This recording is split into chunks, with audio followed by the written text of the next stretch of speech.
আমরা আগে জিজ্ঞাসা করছি তোমাদের ক্লাস আছে কিনা, হঠাৎ করে ডাইসিং করার সময় শেষ মুহূর্তে এসে বলে তোমরা এখানে থাকতে পারবে না। এখানে কি স্বৈরাচার চলছে? ডিক্টেটরশিপ চলে এখানে, যেখানে ইলেকশন হয় না সেখানে ডিক্টেটরশিপই বলে ওটাকে যদিও বা।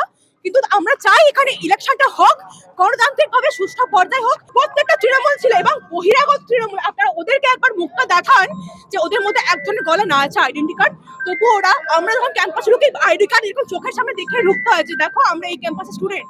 সেখানে ওরা কি করে ক্যাম্পাসে ঢুকতে পারে? ঠিক একই ঘটনা যাদবপুরে ঘটেছিল।